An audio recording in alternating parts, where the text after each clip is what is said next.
गजाननाय विद्महे वक्रतुंडाय धीमहि तन्नो दन्ति प्रचोदयात्। श्री वक्रतुंड महाकाय सूर्यकोटि समप्रभा निर्विघ्नं कुरु मे देव सर्वकार्येषु सर्वदा। ओम श्री गणेशाय नमः। आप सभी को सकट चौथ की हार्दिक शुभकामनाएं। हिंदू धर्म में भगवान गणेश को प्रथम पूजनीय और विघ्नहर्ता कहा जाता है। गणेश भगवान की पूजा से काम में बाधा नहीं आती और सभी काम सफलतापूर्वक संपन्न हो जाते हैं।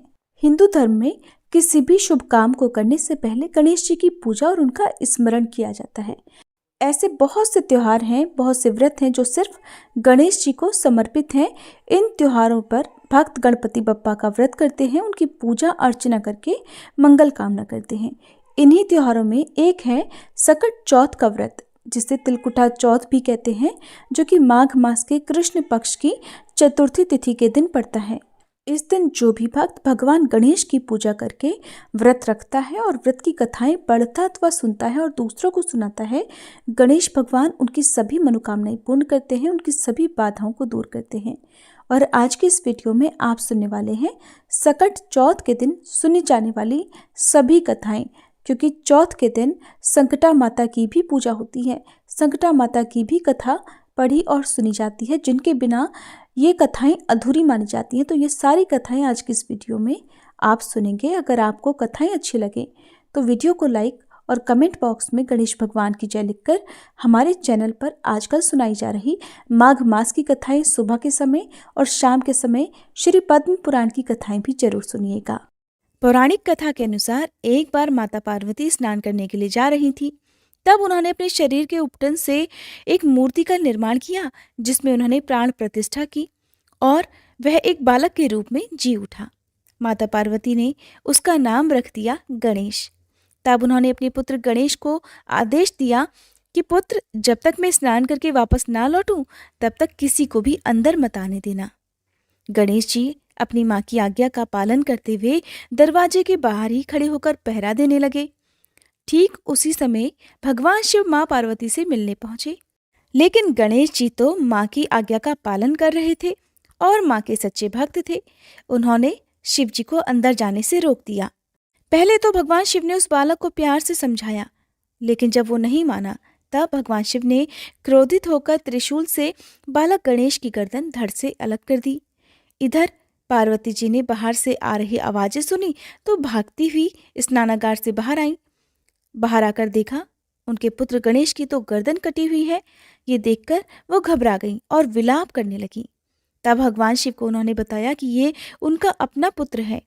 भगवान को जब पता चला तो उन्हें बहुत पश्चाताप हुआ। माता पार्वती भगवान शिव से अपने बेटे के प्राण वापस लाने की विनती करने लगी। तब भगवान शिव ने माता पार्वती की बात मानते हुए बालक गणेश को जीवन दान तो दे दिया, लेकिन गणेश जी की गर्दन की जगह एक हाथी के बच्चे का सिर लगाना पड़ा। उसी दिन से सभी महिलाएं अपने बच्चों की रक्षा के लिए गणेश चतुर्थी का व्रत रखती हैं और उसी दिन के बाद से भगवान गणेश का नाम गजानन भी पड़ गया। संकष्टी चतुर्थी की दूसरी कथा मिट्टी के बर्तन बनाने वाले एक कुम्हार से जुड़ी हुई है।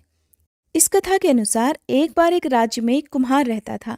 एक दिन वह मिट्टी के बर्तन पकाने के लिए आवा लगा रहा था। आवा कहते हैं मिट्टी के बर्तन पकाने के लिए आग जलाने को। उसने आवा तो लगा दिया, लेकिन उसमें मिट्टी के बर्तन पके नहीं। कुम्हार बार बार प्रयास करता रहा, लेकिन मिट्टी के बर्तन हर बार कच्चे ही रह जाते। ये देखकर कुम्हार बहुत परेशान हो गया। वो राजा के पास गया। तब राजा ने राजपुरोहित को बुलाकर कोई उपाय सुझाने के लिए कहा। थोड़ी देर तक सोचने के बाद राजपुरोहित ने कहा कि महाराज, यदि हर दिन गांव के एक एक घर से एक एक बच्चे की बलि दी जाए तो रोज आवा पकने लगेगा। राजा ने आज्ञा दे दी कि पूरे नगर से हर दिन एक बच्चे की बलि दी जाएगी। कई दिनों तक ऐसा ही चलता रहा। हर घर से एक बच्चे की बलि दी जाती रही और फिर एक बुढ़िया के घर की बारी आई, लेकिन उसके बुढ़ापे का एकमात्र सहारा उसका अकेला बेटा। अगर बलि चढ़ जाएगा तो फिर बुढ़िया का क्या होगा? ये सोच सोचकर बेचारी बुढ़िया बहुत परेशान हो गई। उसने सकट की सुपारी और दूब अपने बेटे को दी और कहा, जा बेटा, सकटा माता तुम्हारी रक्षा करेंगी। और वह खुद सकटा माता का ध्यान करने लगी। उनसे अपने बेटे की सलामती की कामना करने लगी। उधर अगली सुबह जब कुम्हार ने उठकर देखा कि आवा भी पक गया और वो बालक भी पूरी तरह से सुरक्षित है, ये सब देखकर कुम्हार हैरान रह गया। उसने बालक से पूछा कि ऐसा कैसे हो गया। तब बालक बताने लगा कि उसकी माँ हर बार नियम से सकट चौथ और महीने में पड़ने वाली चतुर्थी का व्रत किया करती हैं। सकटा माता की कृपा से इसी कारण वो जीवित बच गया है। और फिर सकटा माता की कृपा से नगर के वो अन्य सभी बालक जिनकी बलि दी गई थी, वो सभी भी दोबारा जी उठे।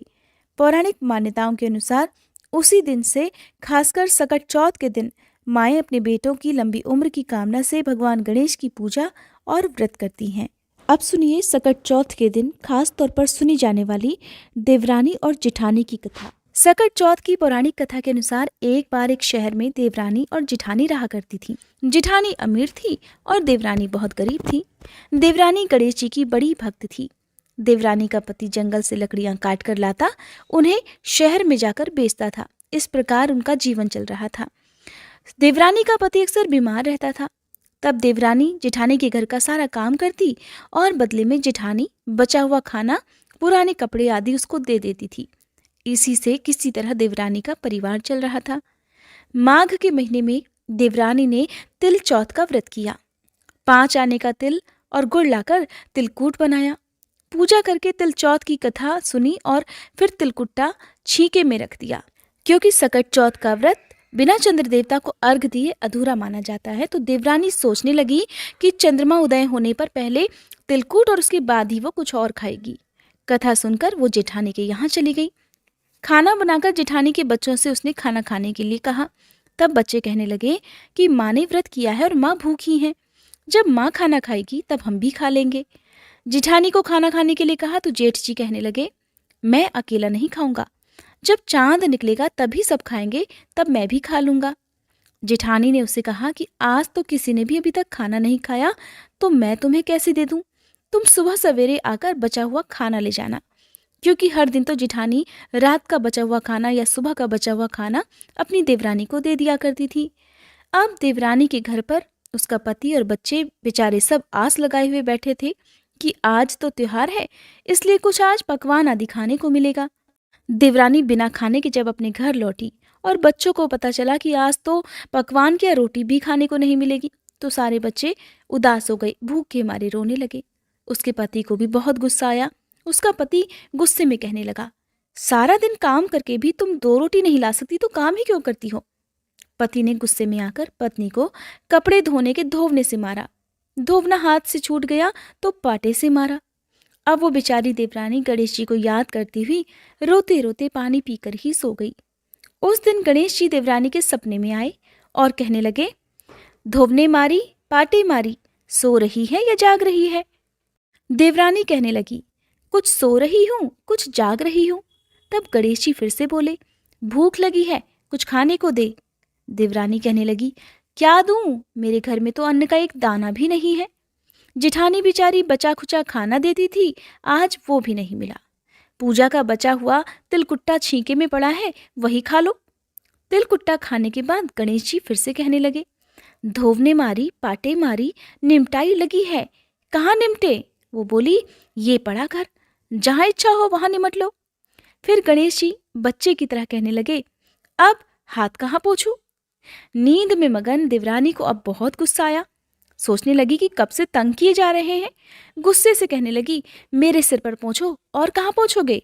इतना सब होने के बाद देवरानी के घर तो चमत्कार हो उठा। देवरानी जब सुबह उठी तो देखकर हैरान रह गई कि उसका पूरा घर हीरे मोती से जगमगा रहा है। सिर पर जहाँ विनायक जी पोंछनी करके गए थे, वहां तो हीरे के टीके और बिंदी जगमगा रहे थे। उस दिन देवरानी अपनी जिठानी के यहाँ काम करने के लिए नहीं गई। बड़ी देर तक देवरानी की राह देखने के बाद जिठानी ने अपने बच्चों को देवरानी को बुलाने के लिए भेजा। जिठानी सोच रही थी कि शायद मैंने कल अपनी देवरानी को खाना नहीं दिया, हो सकता है इसलिए मेरी देवरानी बुरा मान गई है, इसीलिए आज नहीं आई।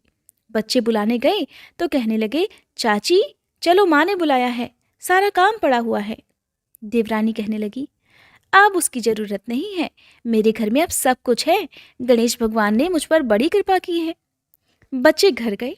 घर जाकर अपनी माँ को बताया कि माँ, चाची का घर तो पूरा घर मोतियों से जगमगा रहा है, अब उनका घर पहले की तरह टूटा फूटा नहीं रहा। जिठानी ने ये सुना तो उसे विश्वास नहीं हुआ। सोचने लगी बच्चे हैं, मजाक कर रहे होंगे। फिर भी दौड़ी दौड़ी अपनी देवरानी के घर आई और जो कुछ उसने देखा उसकी आंखें खुली की खुली रह गई। देवरानी से पूछने लगी, अरे ये सब कैसे हुआ? तब देवरानी तो बड़ी सीधी सादी थी, बहुत भोली थी। उसने उसके साथ जो कुछ हुआ सब कुछ अपनी जिठानी से कह डाला। जिठानी बड़ी चालाक थी। घर लौटकर जिठानी ने अपने पति से कहा कि आप मुझे धोवने और पाटे से मारो। उसका पति कहने लगा, अरे भलमानस, मैंने तो तुम्हारे ऊपर कभी हाथ तक नहीं उठाया, मैं भला तुम्हें धोवने और पाटे से कैसे मार सकता हूँ? लेकिन जिठानी मानी नहीं और वो जिद करने लगी कि मुझे पीटो। मजबूरन उसके पति को उसे मारना ही पड़ा। अब उसने ढेर सारा घी डालकर चूरमा बनाया और छींके में रखकर सो गई। रात को चौथ विनायक जी सपने में आए और कहने लगे, भूख लगी है, क्या खाऊं? जिठानी कहने लगी, हे गणेशी महाराज, मेरी देवरानी के यहाँ तो आपने सूखा तिलकुट्टा खाया था, मैंने तो ढेर सारा घी डालकर चूरमा बनाकर आपके लिए छींके में रख दिया है। फल और मेवे भी साथ में रखे हैं, हे गणपति, जो चाहे वो खा लीजिए। सारा चूरमा खाने के बाद गणपति जी कहने लगे, अब निपटे कहाँ? तो जिठानी कहने लगी, उसके यहाँ तो टूटी फूटी झोपड़ी थी, मेरे यहाँ तो कंचन के महल हैं, जहाँ चाहो निपट लो। तब गणेश जी ने पूछा, अच्छा ठीक है, अब बताओ मैं पोंछूं कहाँ? जिठानी कहने लगी, मेरे माथे पर बड़ी सी बिंदी लगाकर पोंछ लो। जिठानी तो बहुत चालाक थी और उसके मन में धन का लालच भी था। धन की लालची जिठानी सुबह सुबह बड़ी जल्दी उठ गई। सोचने लगी कि आज तो मेरा घर हीरे जवाहरात से भर चुका होगा और मैं तो देवरानी से ज्यादा अमीर बन जाऊंगी। लेकिन जब सुबह उठी तो उसने देखा हीरे मोती की जगह उसके घर में तो गंदगी फैली हुई थी और बड़ी तेज बदबू आ रही थी। उसके सिर पर भी बड़ी सी बिंदी की जगह गंदगी लगी हुई थी। तब उसने कहा, हे गणेश जी महाराज, ये आपने क्या कर दिया? मुझसे रूठे और देवरानी पर टूटे। जिठानी बहुत दुखी हो गई, उसे गुस्सा भी आ रहा था। जिठानी ने किसी तरह अपने घर की सफाई करने की कोशिश की, लेकिन गंदगी तो और ज्यादा फैलती चली गई। उधर जिठानी के पति को जब मालूम पड़ा तो वो भी बहुत गुस्सा हुआ और कहने लगा, तेरे पास तो इतना सब कुछ था, फिर भी तेरा मन नहीं भरा। जिठानी के पति ने भी उसे ताना दे दिया। परेशान होकर चौथ के गणेश जी से मदद की विनती करने लगी। तब गणेश जी ने कहा, देवरानी से जलन के कारण तूने जो कुछ किया था ना, ये उसी का फल है। अब तू अपने धन में से आधा धन उसे दे देगी, तभी ये सब गंदगी साफ होगी। जिठानी ने किसी तरह अपना आधा धन बांट दिया, किंतु मोहरों की एक हांडी चूल्हे के नीचे उसने गाड़ कर रख दी थी। उसने सोचा इसका पता तो किसी को नहीं चलेगा और उसने वो छुपाया हुआ धन बांटा नहीं। छुपाए हुए धन को छोड़कर बाकी सारा धन उसने अपनी देवरानी को आधा आधा दे दिया और फिर गणेश जी से कहने लगी, हे गणपति भगवान, अब तो अपना ये बिखराव समेट लो। तब गणपति भगवान कहने लगे, अभी नहीं, पहले चूल्हे के नीचे जो गाड़ी हुई मोहरों की हांडी है उसे भी ताक में रख दो और 2 सुई के भी 2 हिस्से कर दो। इस प्रकार गजानन ने बाल स्वरूप में आकर सुई जैसी छोटी से छोटी चीज का भी बंटवारा कर दिया और उसके बाद ही अपनी माया समेटी। माया समेटते ही जिठानी के घर जो गंदगी फैली हुई थी वो भी दूर हो गई और जिठानी को उसकी लालच का सबक भी दे दिया। हे गणपति महाराज, जैसी आपने देवरानी पर कृपा की, वैसी ही इस कथा को सुनने वाले सब भक्तों पर करना, किंतु जैसी सजा जिठानी को दी वैसी किसी को मत देना। बोलिए गणपति भगवान की जय। आइए सुनते हैं सकटा माता की कथा। हे सकटा माता, इस कथा को सुनने वाले सभी भक्तों की रक्षा करना। पौराणिक कथा के अनुसार किसी गांव में एक बूढ़ी माँ अपने पुत्र के साथ रहती थी, जिसका नाम था रामनाथ। उस बूढ़ी माँ का परिवार बहुत गरीब था। उसके बेटे का विवाह हो जाने के बाद रामनाथ की पत्नी रामनाथ को तरह तरह के ताने दिया करती थी। अपनी पत्नी के तानों से परेशान होकर एक दिन उसने सोचा कि मैं अब धन कमाने के लिए विदेश जाऊंगा और वहां से ढेर सारा धन कमा कर लाऊंगा, जिससे हमारी गरीबी दूर हो जाएगी। ऐसा सोचकर वो अपनी माँ का आशीर्वाद लेकर विदेश कमाने के लिए चला गया। बेटा तो परदेश कमाने के लिए चला गया, लेकिन बूढ़ी माँ की बहू ने अब उन पर ही अत्याचार करना शुरू कर दिया। वो बात बात पर उन्हें भला बुरा कहने लगी। एक दिन दुखी होकर बूढ़ी माँ कुएं के पास जाकर रोने लगी। इस प्रकार वो कई दिनों तक कुएं के पास जा जाकर रोती रहती थी। एक दिन उस कुएं में से एक माता निकली और बूढ़ी माँ से कहने लगी कि हे माई, तुम यहाँ पर क्यों रो रही हो? क्या तुम्हें कोई कष्ट है? कोई कष्ट है तो मुझे बताओ, मैं तुम्हारे कष्ट को दूर करने का प्रयास करूंगी। कई बार कहने के बाद भी बूढ़ी माँ ने उस माँ को कुछ नहीं बताया जो कुएं से निकली थी। बार बार पूछने पर बूढ़ी माँ कहने लगी, तुम मुझसे बार बार ये क्यों पूछ रही हो? अगर मैं तुम्हें अपना दुख बता दूं तो क्या तुम मेरे सारे दुखों को दूर कर दोगी? दरअसल वह माता और कोई नहीं, स्वयं सकटा माता थी, जो बूढ़ी माँ का दुख दूर करने के लिए ही वहां प्रकट हुई थी। तब सकटा माता उनसे कहने लगी कि तुम मुझे अपना दुख बताओ, मैं तुम्हारे दुखों को अवश्य दूर कर दूंगी। तब बूढ़ी माँ कहने लगी, मेरा एक ही बेटा था, वो धन कमाने के लिए परदेश चला गया है और उसके जाने के बाद यहाँ मुझे मेरी बहू खूब ताने मारती है, मेरा ध्यान रखने के बजाय मुझे खूब सताती है, जिससे परेशान होकर मैं रोज यहाँ कुएं के पास आकर रोकर अपना दुख दूर कर लेती हूँ। मेरा मन भी हल्का हो जाता है। तब सकटा माता उन बूढ़ी माँ से कहने लगी कि यहाँ पास के जंगल में ही सकटा माता का मंदिर है, तुम उनकी पूजा करो, उन्हें अपना दुख बताओ, उनसे प्रार्थना करो कि वो तुम्हारे संकटों को दूर कर दें। जो भी सकटा माता की पूजा करता है और व्रत रखता है, वो उनके सभी संकटों को दूर कर देती है। सकटा माता बहुत ही दयालु हैं, वो निर्धन व्यक्तियों को धनवान बनाती हैं, निसंतान लोगों को संतान देती हैं, वो तुम्हारे संकटों को भी अवश्य दूर करेंगी। ये बात सुनकर बूढ़ी माँ ने सोचा कि अब तो मैं सकटा माता की पूजा और व्रत अवश्य करूंगी। कुछ ही दिनों के बाद माघ मास के कृष्ण पक्ष की चतुर्थी तिथि को बूढ़ी माँ ने सकटा माता का व्रत रखा। सकटा माता का व्रत रखने से सकटा माता प्रसन्न हुई और प्रकट होकर उन्होंने बुढ़िया से कहा कि तुम्हें किस प्रकार का दुख है, मैं तुम्हारे सभी दुखों को अवश्य दूर करूंगी। तब बूढ़ी माई ने सकटा माता को अपनी पूरी कहानी, अपना पूरा दुख बता दिया। कहने लगी कि मेरा बेटा परदेश में कमाने के लिए चला गया है, मेरी बहू मुझे बहुत परेशान करती है, मैं इसी कारण दुखी हूँ और हर दिन रोया करती हूँ। अगर आप मेरा दुख दूर कर सकती हैं तो बस मेरा बेटा परदेश से कमाकर वापस आ जाए और मेरी बहू भी मुझ पर अत्याचार करना बंद कर दे, तो मेरे जीवन से सारे दुख दूर हो जाएंगे। तब सकटा माता ने उस बूढ़ी माँ से कहा कि आप घर वापस जाओ और मेरी पूजा करो, तुम्हारा लड़का सकुशल घर वापस आ जाएगा। मेरी पूजा करना और सुहागन स्त्रियों को अपने घर पर भोजन कराने के लिए बुलाना। जब तुम ऐसा करोगी तब तुम्हारा पुत्र अवश्य तुम्हारे घर वापस लौट आएगा और तुम्हारी बहू को भी सद्बुद्धि मिल जाएगी। सकटा माता के कहे अनुसार उस बूढ़ी माई ने व्रत किया और सुहागिनों को भोजन कराने की तैयारी में लग गई। बूढ़ी माई जब सुहागिनों को भोजन कराने के लिए लड्डू बना रही थी, तब 7 लड्डू की जगह 8 लड्डू बन गए। तब बूढ़ी माई को ये बात सताने लगी कि ऐसा कैसे हो गया, मुझसे गिनती गिनने में गलती क्यों हो गई है। उसी समय सकटा माता उस बुढ़िया के पास आई और बुढ़िया से कहने लगी, तुम परेशान क्यों हो? आज तुम्हारे घर पर इतना बड़ा उत्सव है और तुम दुखी दिखाई दे रही हो। तब बुढ़िया कहने लगी, मैंने तो सुहागिन महिलाओं के लिए लड्डू बनाकर रखे थे और मैंने गिनकर लड्डू बनाए थे, फिर भी वो 7 की जगह 8 लड्डू बन गए हैं, इसी कारण मैं परेशान हूँ। तब सकटा माता कहने लगी, क्या तुमने किसी बुढ़िया को भी आमंत्रित किया है? तब वो बुढ़िया कहने लगी, नहीं, मैंने तो किसी भी बुढ़िया को आमंत्रित नहीं किया, परंतु आप कौन हो? सकटा माता ने कहा, मैं वही बुढ़िया हूँ, मुझे भी भोजन कराओ। और उस बुढ़िया ने सकटा माता को फिर भोजन करने के लिए आमंत्रित कर दिया। वहां पर बहुत सारी सुहागिन महिलाएं पहुंची और उनको लड्डू और मिठाई का भोजन कराया, जिससे उस बुढ़िया पर सकटा माता प्रसन्न हो गई। और फिर माता ने उसके पुत्र को ये याद दिलाया कि घर पर उसकी माता और उसकी पत्नी उसे बहुत याद कर रही हैं। तब वह लड़का अपनी माता और अपनी पत्नी से मिलने के लिए गांव आने के लिए तैयार हो गया। जब बुढ़िया सुहागिनों को भोजन करा रही थी, तब किसी व्यक्ति ने उस बुढ़िया से कहा कि आपका बेटा आ रहा है, लेकिन बुढ़िया ने अनसुना कर दिया। कहने लगी, मैं काम कर रही हूँ और भोजन करा रही हूँ, लड़के को कह दो कि वहीं पर बैठा रहे, मैं उससे बाद में मिल लूंगी। जब उसकी बहू ने अपने पति के आने का समाचार सुना, तब वो अपने पति का स्वागत करने के लिए चली गई। लड़के ने पत्नी को देखकर सोचा, मेरी पत्नी मुझसे कितना प्रेम करती है, जो मेरे आने की खबर मिलते ही मुझसे तुरंत मिलने के लिए आ पहुंची। परंतु मेरी माँ मुझसे प्रेम नहीं करती, इसलिए वो खबर मिलने के बाद भी मुझसे मिलने के लिए नहीं आई।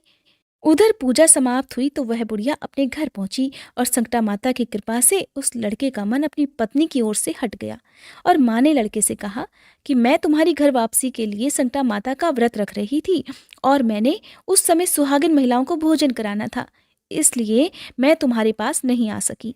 ये सुनकर वो लड़का अपनी माँ से गले लग गया और अपनी पत्नी पर नाराज होते हुए अपनी माँ से कहने लगा, माँ, अगर ये औरत यहाँ पर रहेगी तो मैं यहाँ नहीं रहूँगा। तब बूढ़ी माँ कहने लगी, मैंने बहुत कठिन व्रत करके तुम्हें प्राप्त किया है बेटा, इसलिए तुझे तो मैं नहीं छोड़ सकती, लेकिन तुम अगर अपनी पत्नी का त्याग करना चाहते हो तो कर सकते हो। फिर माँ ने अपनी बहू को घर से निकाल दिया और वो घर से निकलने के बाद एक पीपल के पेड़ के नीचे जाकर रोने लगी। जिस समय बहू पीपल के पेड़ के नीचे बैठकर रो रही थी, उसी समय वहां से एक राजा जा रहा था। राजा ने जब उसे रोते हुए देखा तो उसके पास गया और कहने लगा, तुम यहाँ पर बैठकर रो क्यों रही हो? तब उसने राजा को अपनी सारी कहानी बता दी। राजा कहने लगा, तुम दुखी मत होना, मैं आज से तुम्हें अपनी बहन मानता हूँ, चलो मेरे साथ चलो। ऐसा कहकर बहू उसके साथ चली गई। राजा ने अपनी रानी को पूरी बात बताई। तब रानी ने उसको अपनी बहन बना लिया। अब बहू राजमहल में खूब राजपाट के साथ रहने लगी। जब संकटा माता का दिन आया तब बहू ने भी व्रत रखा और सुहागिन औरतों को भोजन कराने के लिए लड्डू बनाकर रखे। उस दिन महल में और भी सुहागिन महिलाएं भोजन करने के लिए आई हुई थी। उसने रानी को भी आमंत्रित किया था। रानी ने जब देखा कि वो सूखे लड्डू खा रही है तब उसने कहा कि तुम मावा मिठाई और खीर खाने वाली स्त्री आज सूखे लड्डू क्यों खा रही हो? और रानी ने इस तरह संकटा माता का भी अपमान कर दिया था। बहू के व्रत करने से, पूजा पाठ करने से, सुहागिन महिलाओं को भोजन कराने से उसके पति को अपनी पत्नी की याद आ गई और वह अपनी पत्नी को ढूंढते ढूंढते राजमहल में पहुंच गया। राजमहल में आकर उसने अपने पति से क्षमा मांगी और उसे वापस ले जाने लगा था। तब रानी कहने लगी, तुम अपने पति के साथ जा रही हो तो चली जाओ। तब बहू उनसे कहने लगी, तुमने संकटा माता का अपमान किया है। हे रानी, जब मैंने उनका अपमान किया था तब आप ही ने मुझे सहारा दिया था। यदि आप पर किसी भी प्रकार का कोई संकट आए तो मैं आपको सहारा अवश्य दूंगी। आप सभी मेरी कुटिया में आ जाना। ऐसा कहकर बहू वहां से अपने पति के साथ चली गई। उधर बहू के महल से जाते ही उस महल में गरीबी छा गई। उन पर भारी संकट आ गया। तब रानी राजा से कहने लगी कि तुम कैसी बहन को घर पर लाए थे कि वो हमें कष्टों में छोड़कर चली गई है? तब रानी ने राजा को बताया कि जब तुम्हारी बहन जा रही थी उसने कहा था कि यदि तुम पर कोई भी संकट आए तो मेरे यहाँ आ जाना। अपना दुख दूर करने के लिए राजा और रानी दोनों उस बहू के घर पहुंच गए। बहू को जब सारी बात पता चली तो वो कहने लगी कि ये सब संकटा माता का अपमान करने के कारण हुआ है। यदि अब आप मेरी बात मानो तो संकटा माता का व्रत करो और सुहागिन महिलाओं को भोजन कराओ, जिससे तुम्हारे सारे दुख दूर हो जाएंगे। उनके कहे अनुसार राजा रानी ने फिर ऐसा करना प्रारंभ कर दिया। राजा और रानी दोनों मिलकर कई दिनों तक संकटा माता से माफी मांगते रहे। फिर एक दिन की बात है कि रात में रानी के सपने में संकटा माता एक बुढ़िया का रूप धारण करके आई और उससे कहने लगी कि तुम अपने राज्य में वापस चले जाओ और वहां पर संकटा माता की पूजा और व्रत करना, तुम्हारे सभी कष्ट दूर हो जाएंगे। उस बुढ़िया की बात को मानकर वह दोनों पति पत्नी अपने राज्य की ओर वापस आ गए। राज्य में जाकर वह संकटा माता का व्रत रखने लगे, सुहागिन महिलाओं को भोजन कराने लगी। तब संकटा माता ने उनको क्षमा कर दिया। वह दोबारा से संकटा माता की कृपा से धनवान हो गए थे। उनकी सारी धन संपत्ति भी वापस मिल चुकी थी। तभी से राजा और रानी संकटा माता का व्रत करने लगे थे। ऐसी है संकटा माता, अपने भक्तों के सभी दुख दूर करती हैं। ये थी आज की कथाएं। अगर आपको अच्छी लगी हो तो वीडियो को लाइक और हो सके तो शेयर जरूर कीजिएगा।